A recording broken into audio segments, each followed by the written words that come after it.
Hello children, today we will discuss heading number 6.5 enthalpy and enthalpy change. So enthalpy is next thermodynamic term, enthalpy and its change. Enthalpy is represented with the help of H and change in enthalpy delta H. So as we have already seen that the heat change associated with the chemical reaction occurring at constant temperature and constant volume can be measured in the terms of the change in internal energy of the system. But it is not always possible to carry out reactions at constant volume. So change in internal energy is equals to the change in internal energy is equals to heat change at constant volume. Okay students, but all the changes are not always at constant volume. Heat change in a reaction at constant pressure and constant temperature is equals to change in enthalpy, which is represented as delta H equals to Qp.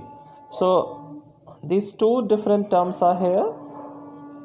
Delta U, change in internal energy, equals to change in heat at constant volume, and change in enthalpy equals to change in heat at constant pressure.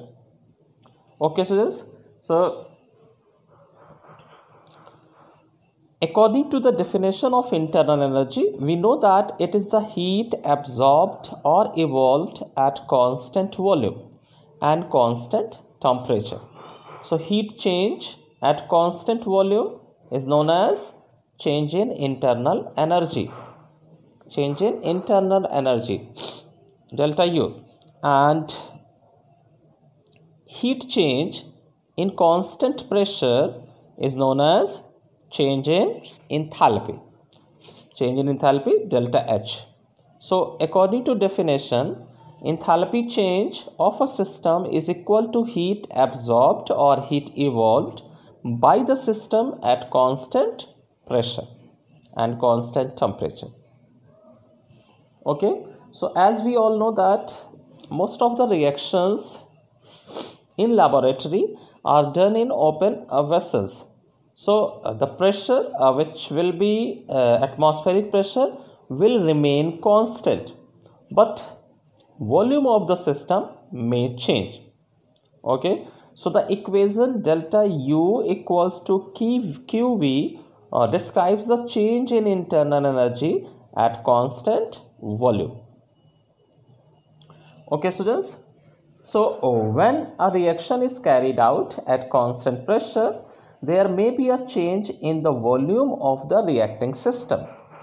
The change in the volume involves some work either done by the system or done on the system. So the amount of heat exchanged with surroundings at constant pressure is not the same as that at constant volume. Okay students, so means delta U and delta H will be different quantity. Delta U and delta H will be different quantity. So enthalpy is represented by H, and according to the definition, the sum of internal energy and pressure volume work of a system under a particular set of conditions is referred to as enthalpy of the system. Okay, so if pressure volume work is PV and internal energy of the system is U, then enthalpy will be equals to U plus pressure volume work. So in this relation, H is enthalpy, U is internal energy, and PV equals to pressure volume work. But We all know that this u, p and v are the state functions, and absolute value of delta H for any system cannot be calculated accurately.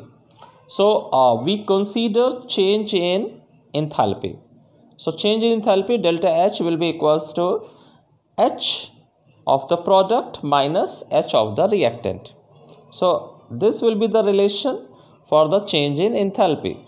Change in enthalpy of any system or any chemical reaction will be equals to enthalpy of product minus enthalpy of the reactant. Now, finally, we got this relation. According to this relation, QP equals to delta H, or QP equals to delta U plus P delta V, or delta H equals to delta U plus P delta V. So as you can see here that this derivation can be derived in the following steps, according to which if a system internal energy with U1 and volume V1 at constant pressure P, and at the same pressure if internal energy is U2 and volume is V2, then change in internal energy will be equals to U2 minus U1, that will be equals to delta U, and change in volume will be equals to V2 minus V1 equals to delta V. So if V2 is greater than V1, mean final volume is greater than initial volume, then in this condition the system will done work on the surroundings. So pressure will be used, pressure remaining constant, and expansion in the system is taking place. Okay, so at constant pressure expansion is taking place. So in this condition a work is done by the system on the surroundings. So pressure volume work will be minus P delta V, pressure volume work with negative sign. Now after putting all these values in expression, U2 minus U1 equals to QP minus P V2 minus V1, and it will be finally converted in the form of this final relation. Okay students, so according to the definition, enthalpy change in a system is equal to the sum of the increase in internal energy delta U of the system and the pressure volume work, that is P delta V of expansion. So this total amount of energy will be equals to the enthalpy change of the system, and which is again equals to QP. Okay students, now next we are moving to next page. Here relation between delta H, delta U and P delta V is given. So delta H enthalpy change, delta U change in internal energy, and P delta V is pressure volume work. So the relation is delta H will be equals to delta U plus P delta V. This is the relation which we will use in numerical questions. Then a relation between QP, QV or delta H and delta V. So we know that QP is actually delta H and QP is equals to delta U. So the relation QP equals to QV plus delta N RT, delta N RT. So delta N is change in the number of moles of the product minus reactant.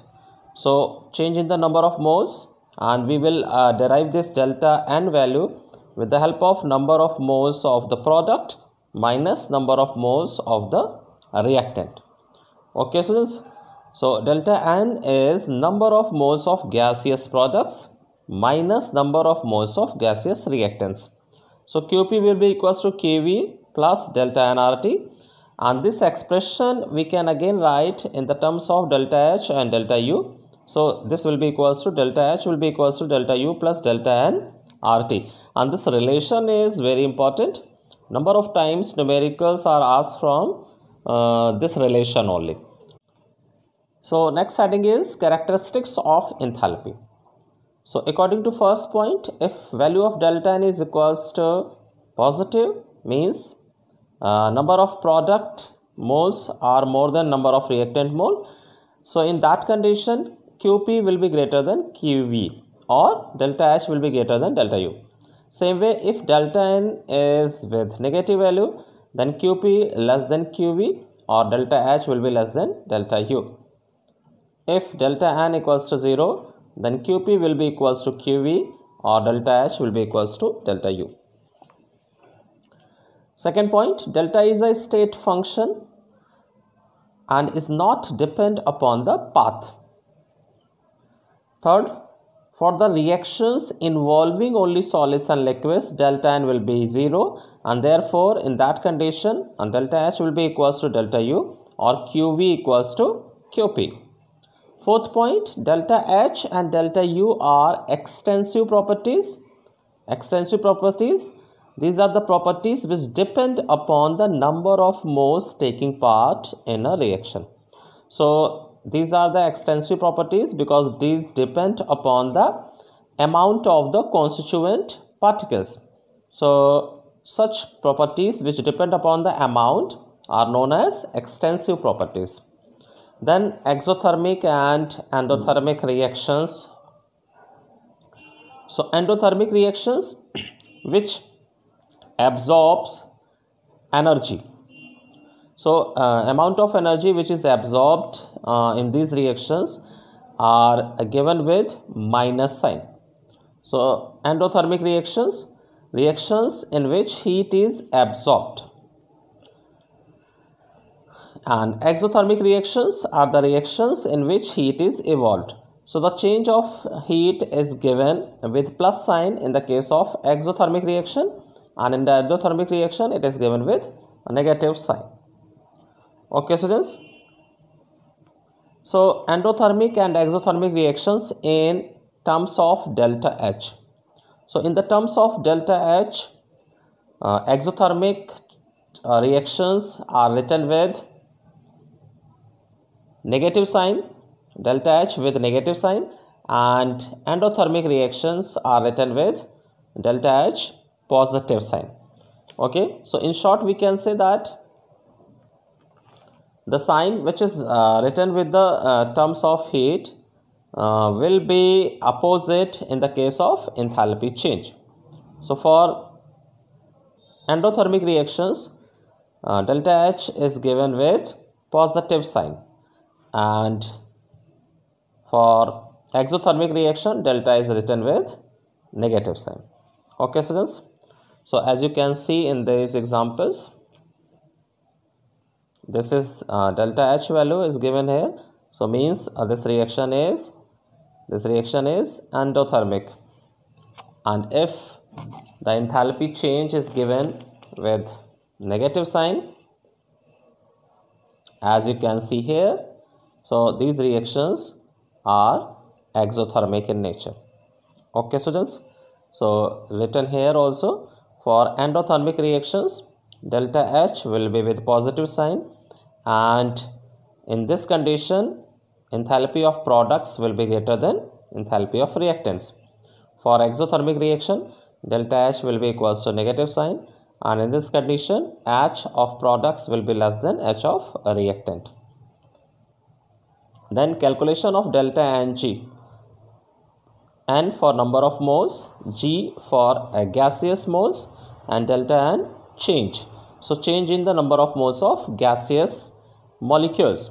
So this will be equals to number of moles of product minus number of moles of reactant, and this should be gaseous molecules. Okay students. Then next heading, important facts about internal energy and enthalpy. First point, both are a state function. Second point, their absolute values cannot be determined. That is why we discuss the change in internal energy and change in enthalpy. In cyclic processes, both are equals to 0. Both are extensive properties, means their values depend upon the moles or mass taken, means amount of the substance. And the fifth point, delta U, that is change in internal energy, will be equals to QV, change in heat at constant volume, and enthalpy change will be equals to change in heat at constant pressure, at the condition of constant temperature. Okay students, thank you.